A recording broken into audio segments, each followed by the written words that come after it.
Ravanachari.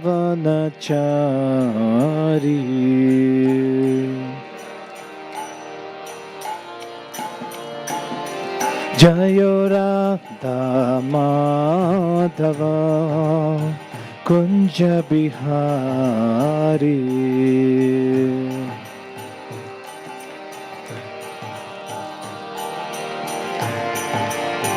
Hare Krishna, Hare Krishna, Krishna Krishna, Hare Hare, Hare Rama, Hare Rama, Rama Rama, Hare Hare.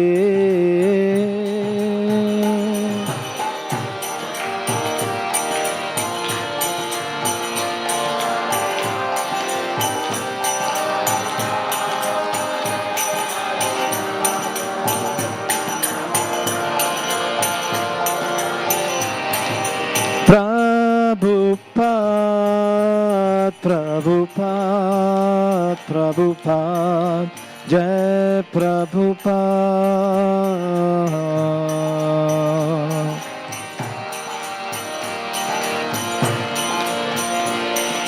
Nitai Gora Haribo, Haribo, Haribo, Gora Haribo.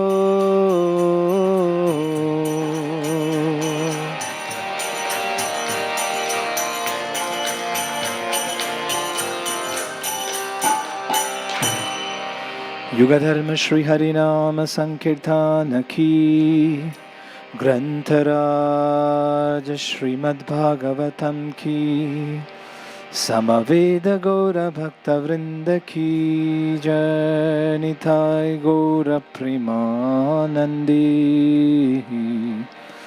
Hari Hari Bol.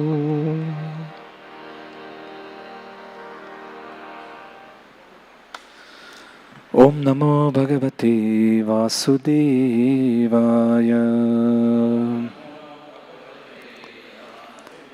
Om Namo Bhagavate Vasudevaya. Om Namo Bhagavate Vasudevaya.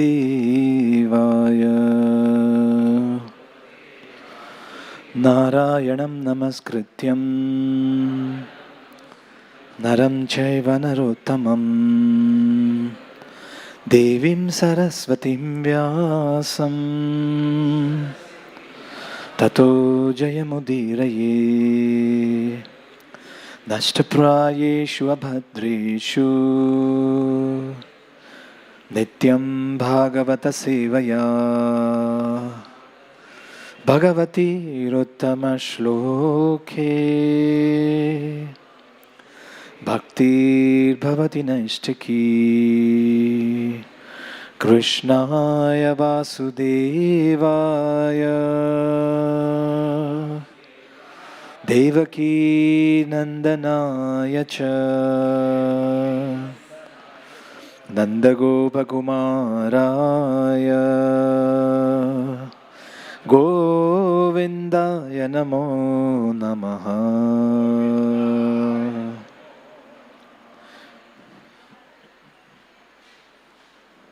Reading from Srimad Bhagavatam, Canto 3, Chapter 9. Chapter is entitled Brahma's Prayer for Creative Energy. Text number 42. Aham atmatmanam dhata preshta san preyasamapi atomai ratim kurya Dehadiriyat krite priya Aham atmatmanam dhataha Preshtaha san preyasamapi Atomai ratim kurya Dehadiriyat krite priya Aham atmatmanam dhataha Preshtaha Preshtaha san preyasamapi Ato mai ratim kurya Dehaderyat krite priya.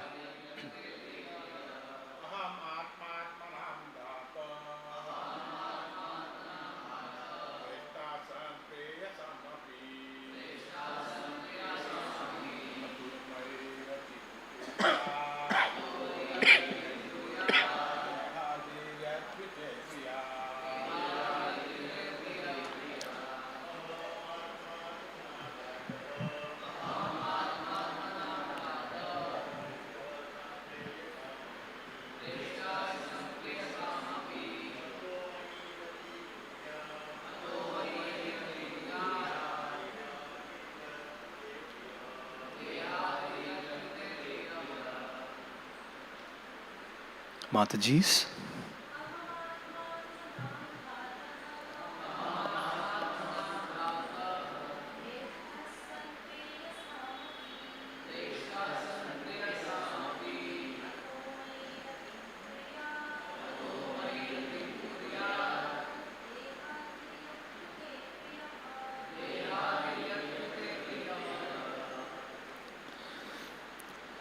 Translation and purport by His Divine Grace A.C. Bhaktivedanta Swami Srila Prabhupada. Translation: I am the super soul of all individual. I am the supreme director and the dearest. People are wrongly attached to the gross and subtle bodies, but they should be attached to me only. Purport. It's a long purport. The Supreme Lord, the personality of Godhead, is the dearest in both the conditioned and liberated states. When a person does not know that the Lord is the only dearmost object, then he is in the conditioned state of life. And when one knows perfectly well that the Lord is the only dearmost object, he is considered to be liberated. There are degrees of knowing one's relationship with the Lord depending on the degree of realization as to why the Supreme Lord is the dearmost object of every living being.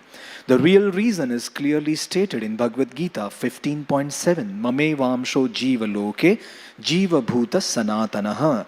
The living entities are eternally parts and parcels of the Supreme Lord. The living entity is called the Atma and the Lord is called the Paramatma. The living entity is called Brahman and the Lord is called Parabrahman or the Parameshwara, Ishvara Parama Krishna.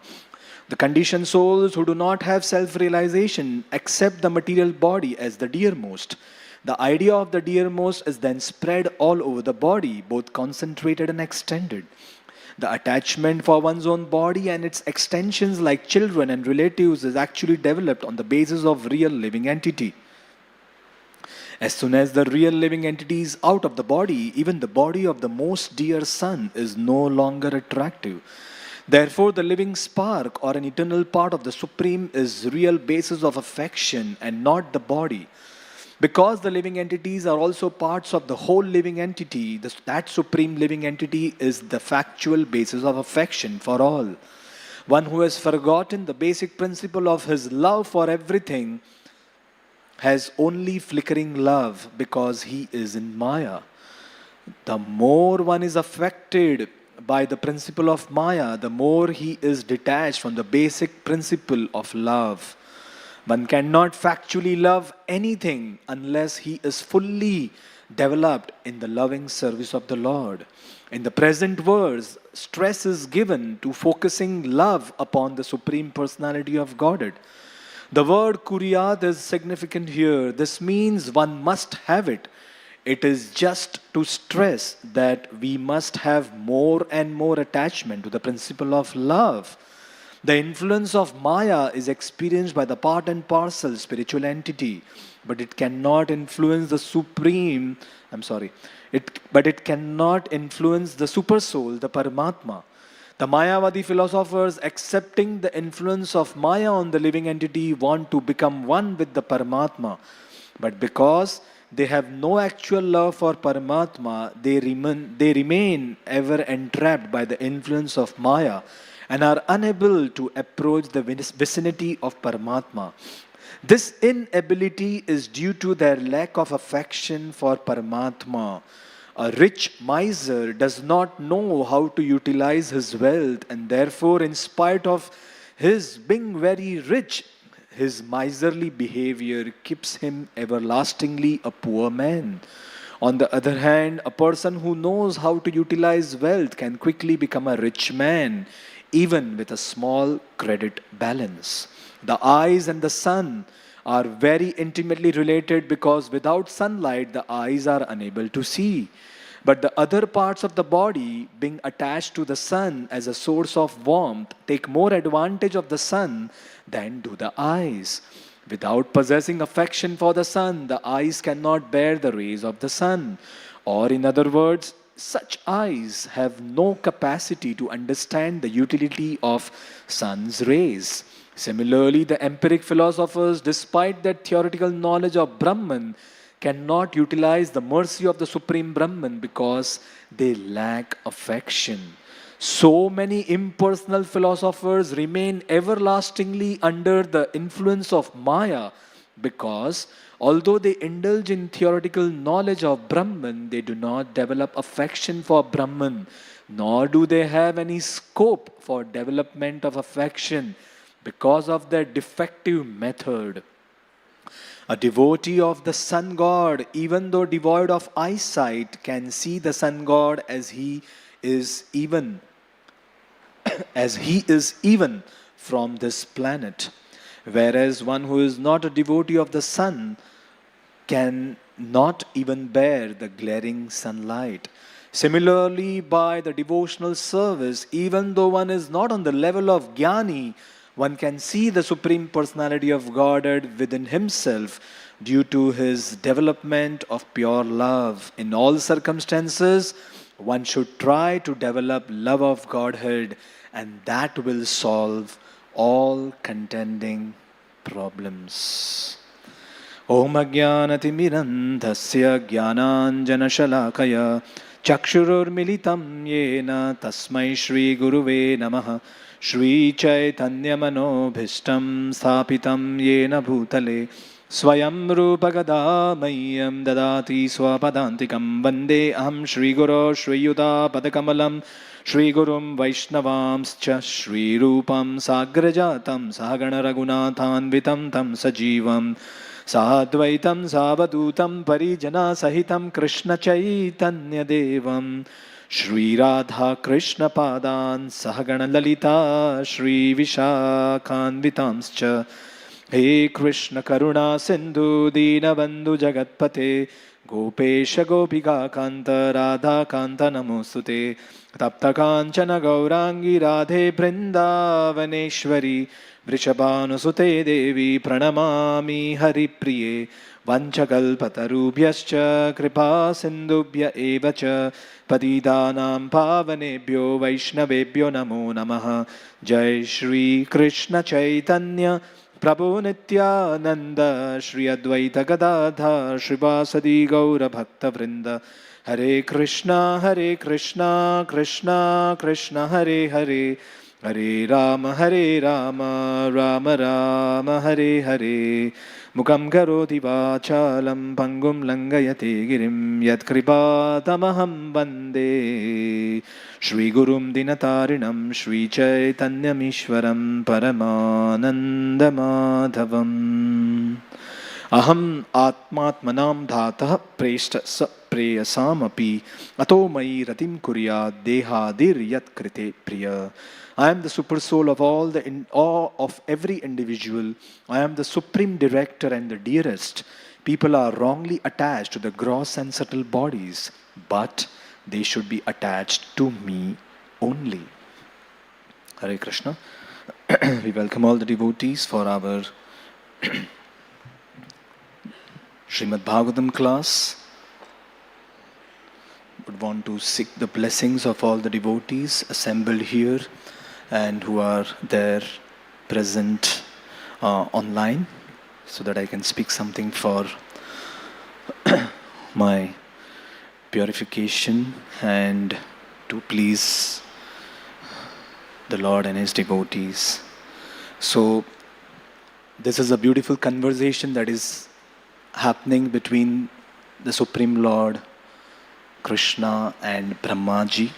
After Brahmaji having offered beautiful prayers to Lord Hari, Lord Krishna is reverting back to all the prayers that Brahmaji has offered to him. So this is, in one sense, the first ever conversation that took place in the history of mankind, where Brahmaji, even before the dawn of creation, is receiving the blessings, receiving the instructions from Lord Sri Krishna. So, Lord Krishna here is telling to Brahmaji that how he is the soul of all the souls. Just as Kunti Devi in her prayers to Lord Krishna in the first canto of Srimad Bhagavatam, Kunti Devi says, Ata Vishvesha Vishwatman Vishwamurte Swakeshu me Snehapashamimam Chindi Dridam Pandushu Vrishnishu. Kunti Devi is saying, Ata Vishvesha Vishwatman, my dear Lord, you are Vishvesha, you are Vishwa Isha, you are the controller of this entire Vishwa. Not just that, but you are Vishwatma. You are also the Atma of this entire Vishwa. Just as soul sustains the body, soul maintains the body. Without the presence of the soul, the body falls dead. Similarly, Kunti Devi is telling, my dear Lord, you are the Atma of this entire universe. Without your presence, without your intervention, this world is devoid of everything. This world becomes null and void.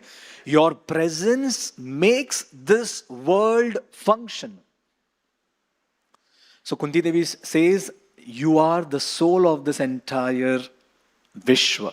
And then she says, Vishwatman Vishwamurte, you are not just the soul of this entire universe, but you are the universe itself.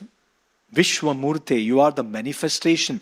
You have manifested in the form of this universe. So similarly, Lord tells here to Brahmaji that he is Aham Atmatmanam Dhataha. I am the Atma of all the Atma. Just as Atma sustains the body, who sustains the Atma? Who gives life to Atma? That is Krishnatma. That is Krishna. So Krishna is the Atma of all Atma, and Prabhupada translates that Krishna is the Paramatma of all the Atmas. When Lord Krishna left this planet Earth, Arjuna was feeling intense separation from Lord Krishna. And that time, Arjuna, he tells to his own brother Yudhishthir Maharaj, Yasya kshana viyogena loko hi apriya darshanam uktena rahito yesha mritakaha prochyate yatha. Arjuna is telling to his brother, my dear brother, we have lost him. We have lost Krishna, whose separation even for a moment has rendered this entire universe void. The universe doesn't really appeal to me. Nothing in this world makes sense without the presence of Krishna. Just like nothing makes sense when the soul leaves the body, even if the body is decorated, still the body will not be functional. So Arjuna also endorses and acknowledges this fact that Lord Krishna is the Atma of this universe. And now that Lord Krishna has left this planet, this entire universe has become null and void. Not just that, Lord Krishna is telling that I am the Atma of all the Atma. Lord Krishna is also telling in this verse that I am the Atma or the root. I am the source of all the love. Lord Krishna says, he's saying that He is the root or the source of all the love that's present in this world. So that means what Lord Krishna is trying to tell is, of all the lovable objects in this world, Lord Krishna is the best lovable object. He says, Prestah san preyasam api. Of all the dearmost object, Lord Krishna is the most dear. Of all the lovable object, Lord Krishna is most lovable. Lord Krishna also tells in Bhagavad Gita, Gatir Bhartas Prabhu Sakshi Nivasam Sharanam Surut Prabhavam Pralayam Sthanam Nidhanam Bijam Avyayam. Lord Krishna says, I am the Gati, I am the ultimate destination. At the same time, Lord Krishna says, I am the root. Although He is the ultimate destination, at the same time, He is the source. He is the source, He is the seed, He is the soul of everything. So just as Lord Krishna is the soul of all the soul, Lord Krishna is the source of all the love in this world. We may love people, we may love things, we may love objects, we may love places around us, and that's wonderful. There's nothing wrong in it. But if we miss out on loving Krishna, we have really missed the essence. That's what this verse is talking about. So, if we love everyone except Krishna, then all our attempt to love people, things, person, places is ultimately a waste. Ultimately, it's a hard labor. Dharma swanushtita pumsam vishwakshena kathasuya na utpadayed yadiratim shrama evahi kevalam. The purpose of all our action, all our duties, all our responsibility is to ultimately develop love, rati, towards the Supreme Lord.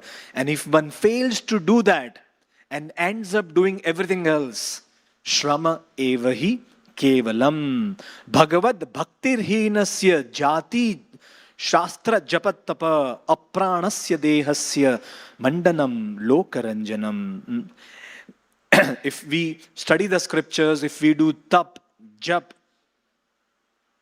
all the other rituals, but without bhakti, without cultivating bhakti, bhagavad bhaktir hinasya, everything else is useless. Just like mandanam lokaranjanam apranasya dehasya, decorating a dead body has no meaning. A dead body may look very beautiful, young, strong, decorated with ornaments. But what's the point? Because it is apranasya, it is devoid of prana. Similarly, scriptures explain that there is nothing wrong.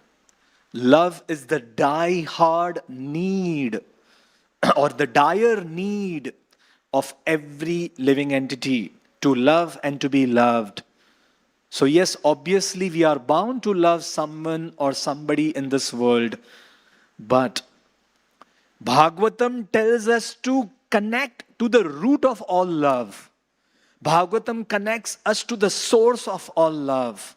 Bhagavatam tells us to connect to the embodiment of all love, and that is Krishna.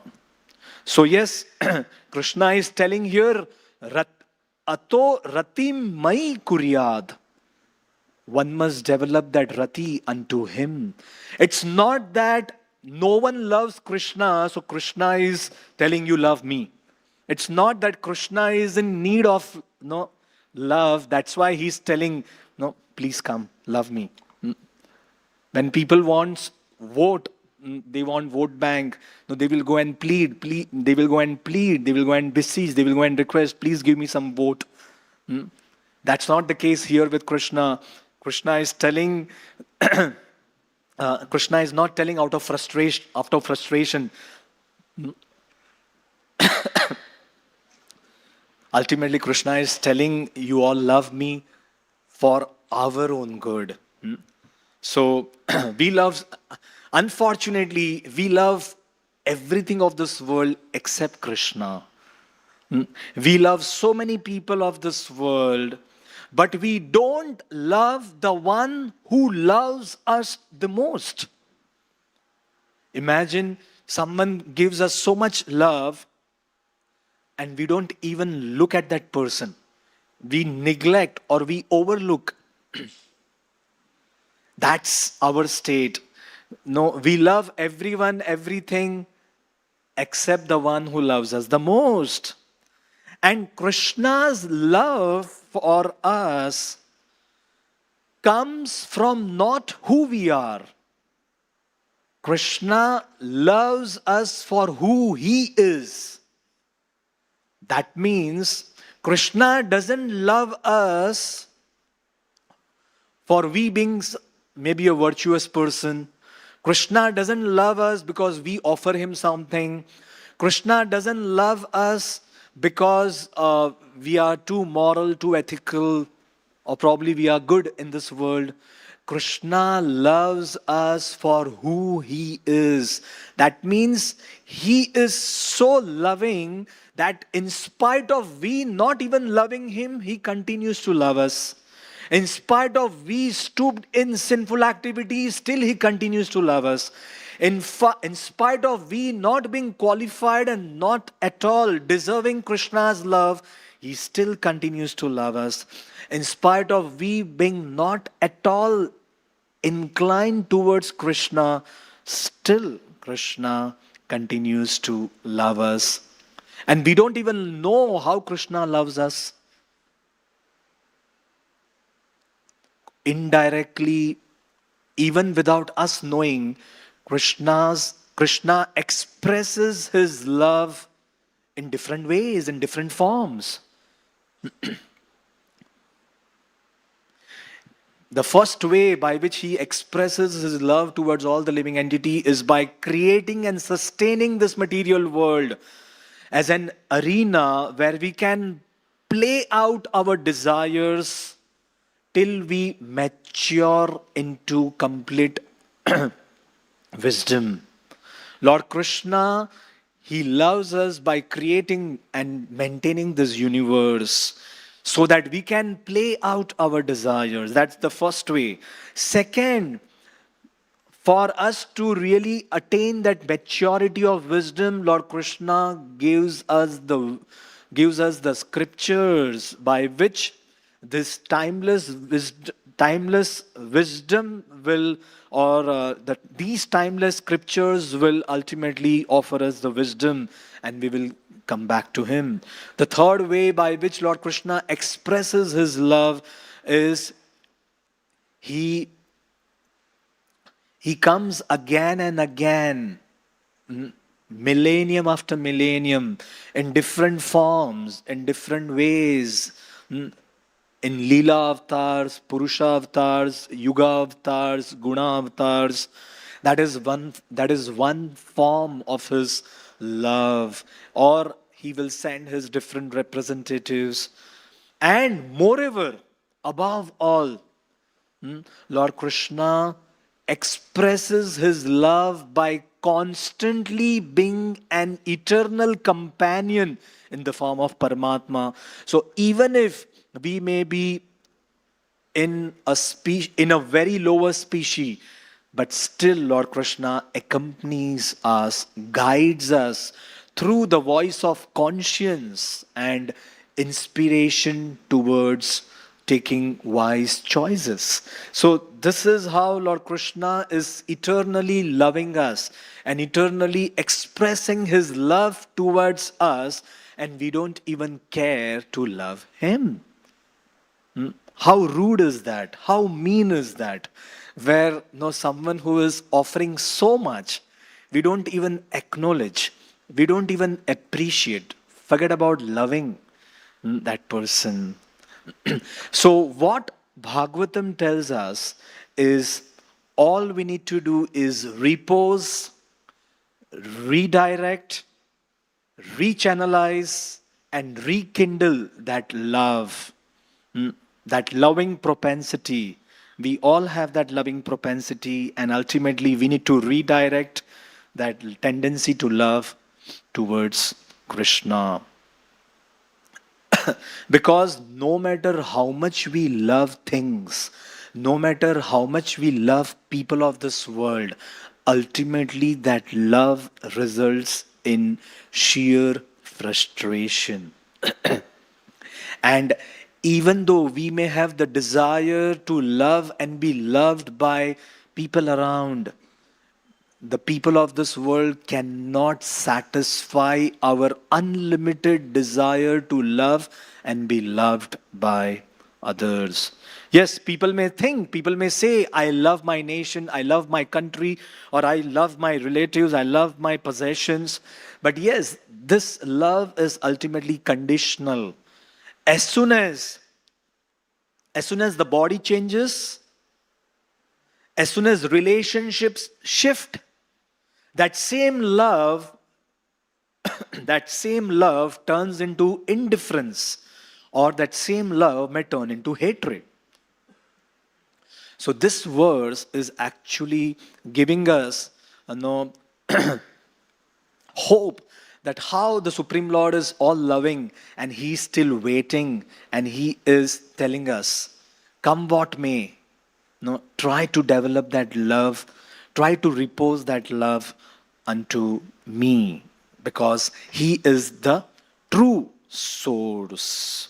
So, with few minutes that we have, we'll try to see 11 results of loving Krishna. Is there anything, is it worth loving Krishna? If Krishna is telling us, no, develop that love unto me, develop that affection unto me, is it worth it? So 11 results of loving Krishna. No, of course, I've just picked up from whatever I've heard and whatever we have read from scriptures. So if time permits, we'll try to cover all.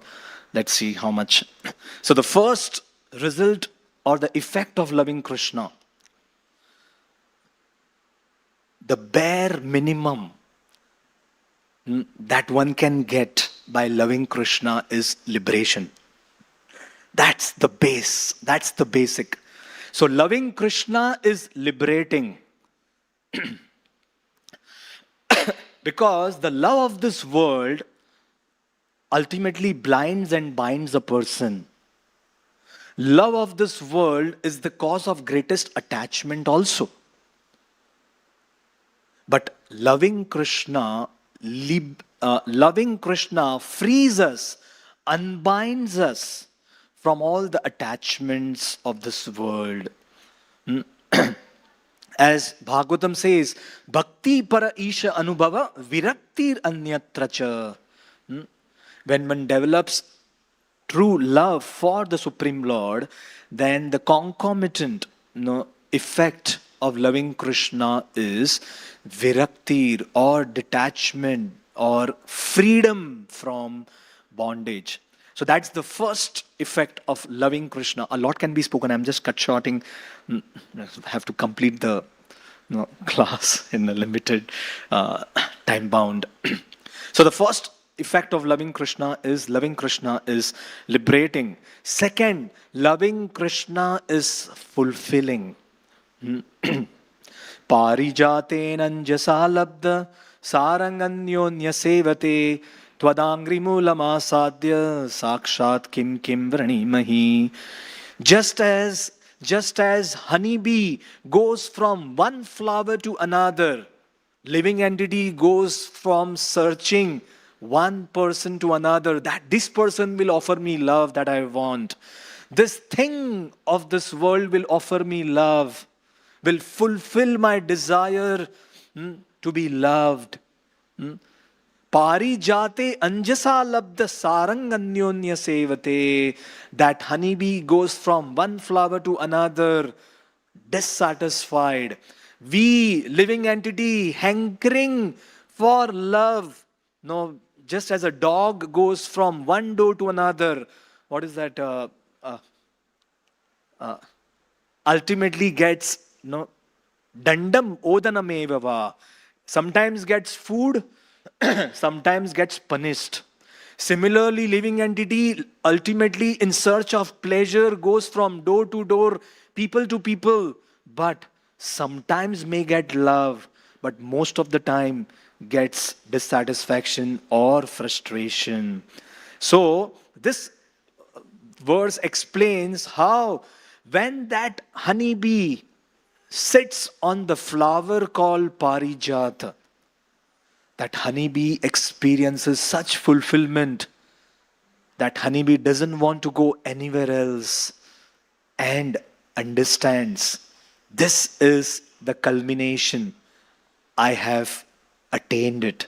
I don't need anything else. And that's what is the experience that a devotee uh, gets by loving Krishna. Varam nayache sthana bilashi tapasi stitoham tam prapnuvan deva munindra guhyam kachan vichinnam api divyaratnam swamin kritarthosmi varam nayache. Dhruva Maharaj had great ambition. He wanted the kingdom greater than his great grandfather. But after attaining the darshan of the Lord, after experiencing that love, Dhruva Maharaj is telling, my dear Lord, I don't want anything else. I am completely, thoroughly quenched, satisfied, fulfilled. Varam nayache. I don't want anything. Maybe it was my mistake that I asked for something very insignificant. Why? Because by getting your darshan, I have found the rarest of the rare gems. So this is the experience. Loving Krishna is fulfilling. Third, loving Krishna is rewarding. Forget about loving Krishna. Even those who hated Krishna, they were rewarded. Then what to speak of those who love Krishna? Yatu dhani api sasvargyam avapa jananim gatim Krishna bhuktastanakshira kim hu gavo namatara. Bhagavatam explains, Yatu dhani api sasvargyam. Even Putna who came with the desire to hate Krishna, she hated Krishna, but Krishna offered someone who hated him the highest, avapa jananim gatim. So if someone who hated Krishna was rewarded, then what to speak of someone who loves Krishna? Kimu gavo na matara. Then what destination all the gopis and all the cows must have received who lovingly offered their own milk to Krishna. So Krishna, loving Krishna is rewarding. Of course, devotees don't want any reward from Krishna, but Krishna ultimately wants to offer them the best. So loving Krishna is liberating, loving Krishna is fulfilling, loving Krishna is rewarding. Loving Krishna is all-encompassing. That means all-encompassing means all-inclusive. When someone loves Krishna, automatically one develops love for all the living entities in this world. Yasmin tuste jagat tustam. So, loving Krishna results in loving all the living entities, where that love blossoms in the form of universal compassion. A lover of Krishna will automatically have unlimited compassion for all the living entities of this world. So naturally, when a devotee loves Krishna, devotee also loves. People think that this person has rejected us, but devotee's love for his relatives or for all the living entities actually grows more and more. So a devotee doesn't become indifferent. towards his friends or family members, but devotee develops a deeper connect. So, Krishna is the root. As Krishna says, Aham sarvasya prabhavo matta sarvam pravartate. Everything comes from him. Even the love that we see in this world ultimately comes from him. And when we offer that love back to him, yatha taror mula nishechanena trapyanti yat tad bhujopashakha. So when we offer love to Krishna, it is like watering the root of the tree. All the twigs, the fruits, the leaves, the branch, everything gets nourished. Similarly, loving Krishna is all encompassing. A living entity develops unlimited universal compassion for all the other living entities. Fifth, loving Krishna results in transcending. The fourth was loving Krishna is encompassing. Fifth is loving Krishna is transcending. A devotee becomes rock solid, helps. Devotee can go through all the ups and downs. Devotee gets the strength when a devotee is deeply connected to Krishna. Yam labdva cha param labham yanyat manyate nadikam tata yasmin stito na dukkhena gurunapi vichalyate. Even the heaviest of the challenges, heaviest of the burdens will not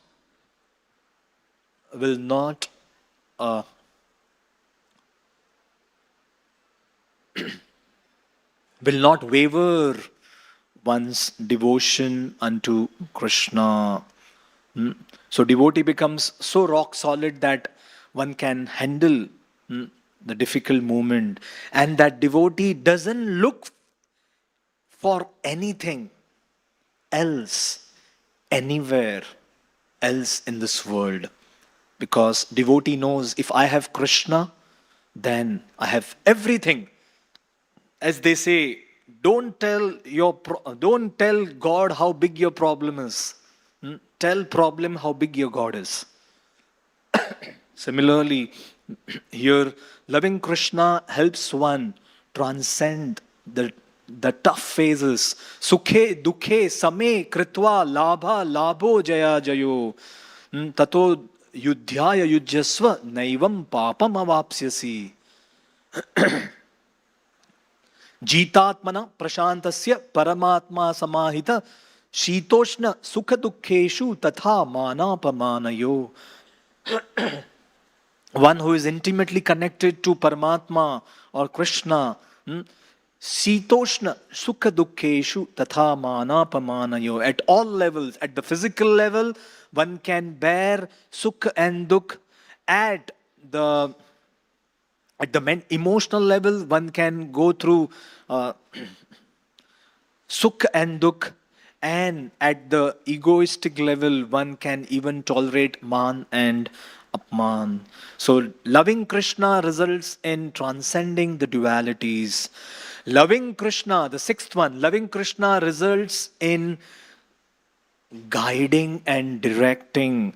Lord Krishna directs and guides a living entity who offers his or her love to him.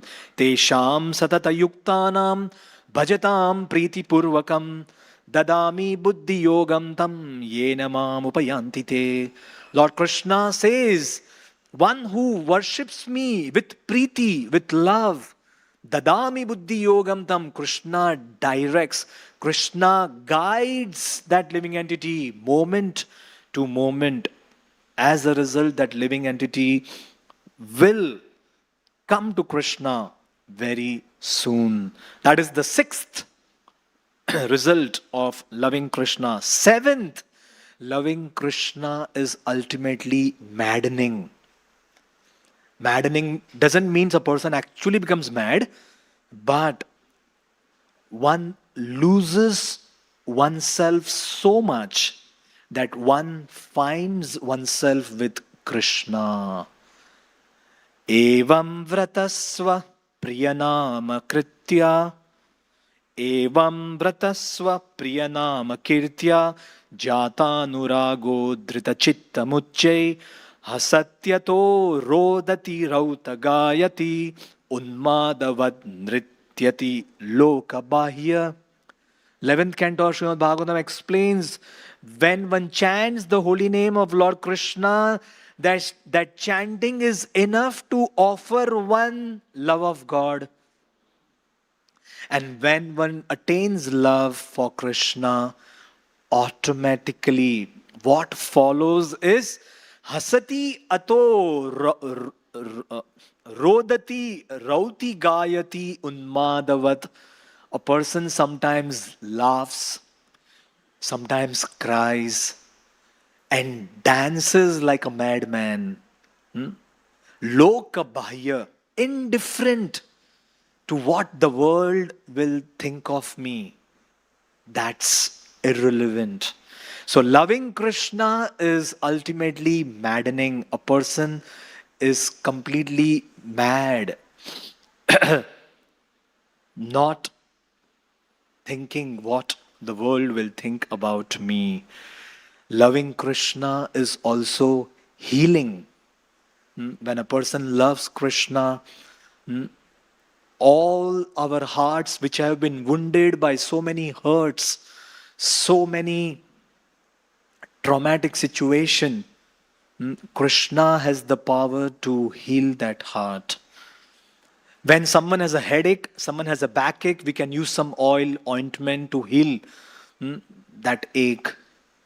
But when someone has a heartache, no medicine of this world can really heal. No medicine of this world can truly cure that heart.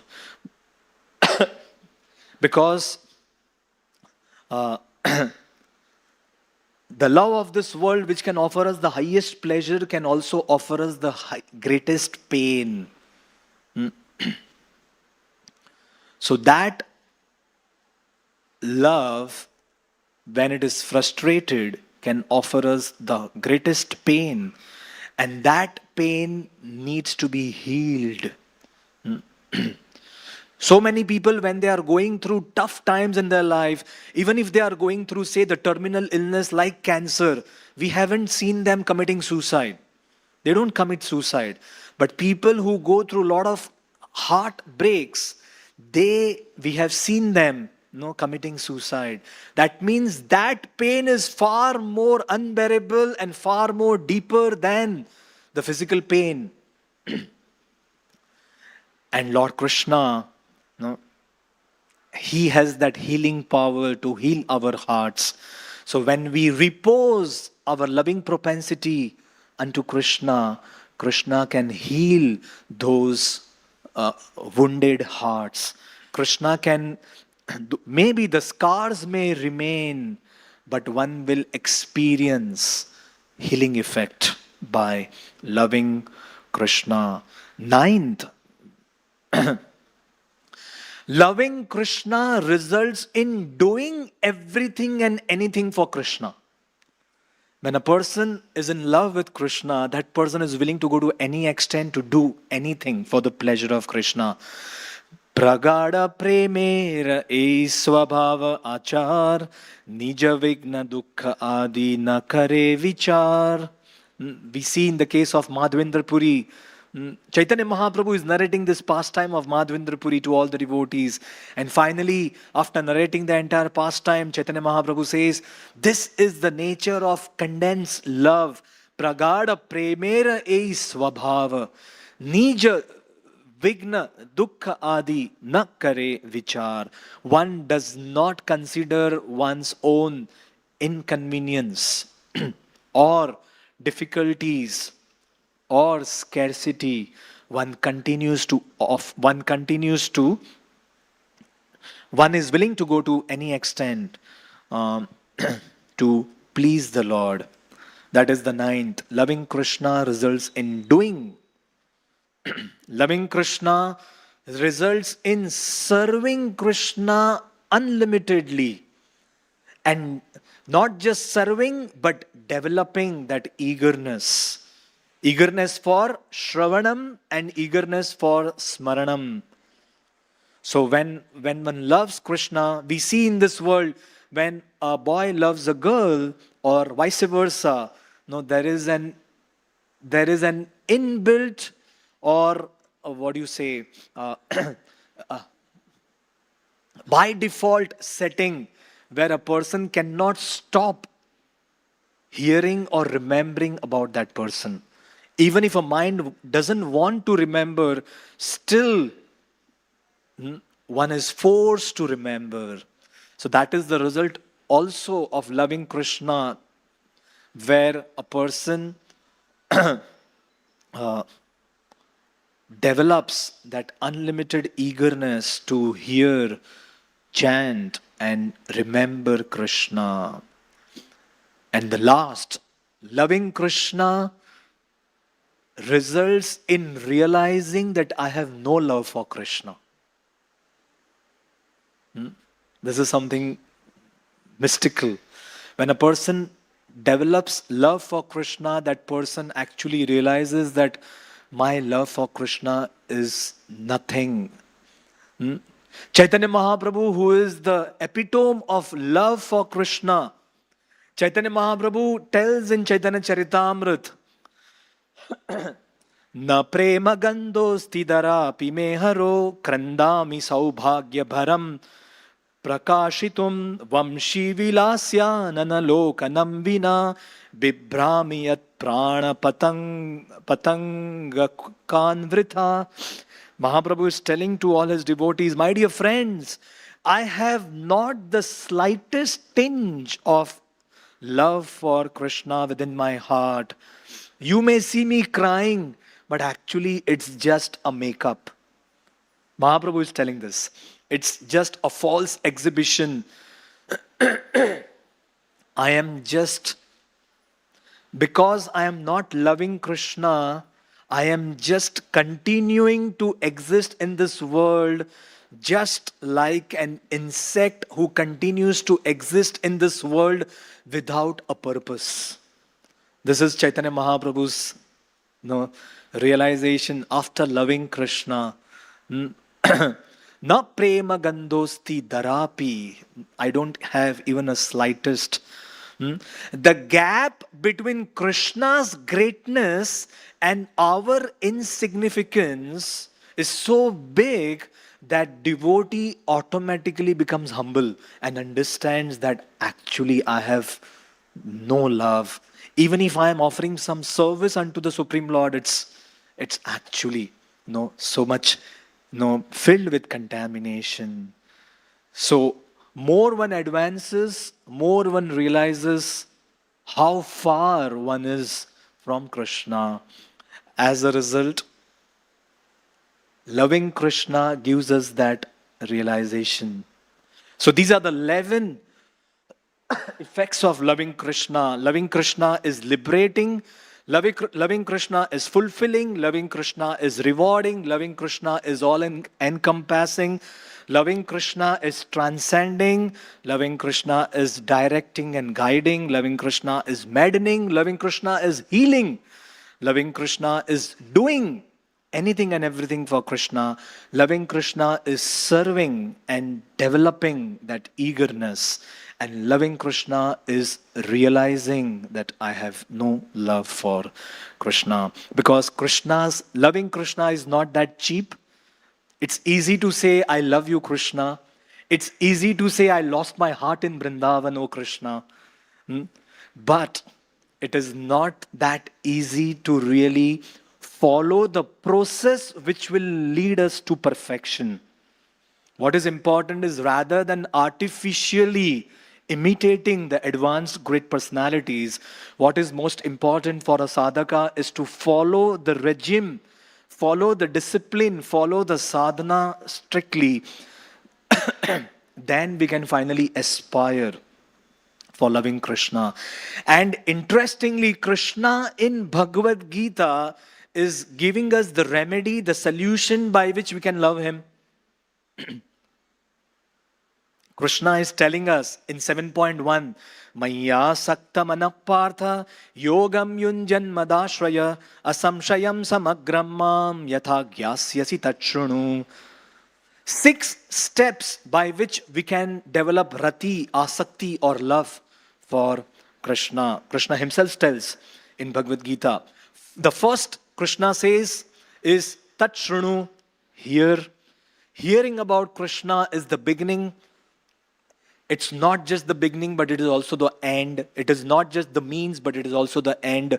Hearing shows us the path. Krishna tells to Arjuna, hear now from me. So Krishna is telling Arjuna, by hearing from me, I will show you the path. And then Krishna says, hearing is not just the path, hearing is also the path. That means hearing is not just the means, hearing is also the end. So the first process, the first step to attain asakti is shrunu or hearing. Hearing will lead to what? Hearing will lead to asamshayam. No, I'm sorry. Hearing will lead to gyasyasi samagram. When we hear about Krishna, then we know everything about Krishna. Samagram mam. That's what Lord Krishna says. And when we know everything about Krishna, then the third step is asamshayam. Then there is no doubt. One becomes free from doubt. And when one becomes freed from doubt, then comes the fourth step. Maya sakta manapartha yogam yunjan madashraya. One takes complete shelter of the Lord. One has complete faith in the Lord. So that asamshayam results in ashraya. And when one takes ashraya, then what happens? Yogam yunjan. Yogam yunjan is, one is completely in sync with the desire of the Lord. One is in complete connect with the Lord. That is yoga. And only when one is in complete connection with the Lord, one has rekindled that love, then comes Maya Sakta. That is the sixth, when one becomes completely attached. One's mind becomes completely attached to the Lord.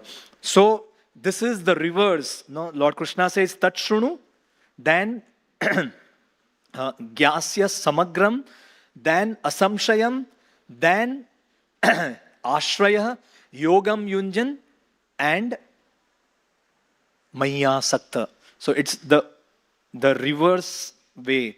So Lord Krishna starts with Maya Sakta and ends with Tachrunu. But Lord Krishna is also giving us the remedy.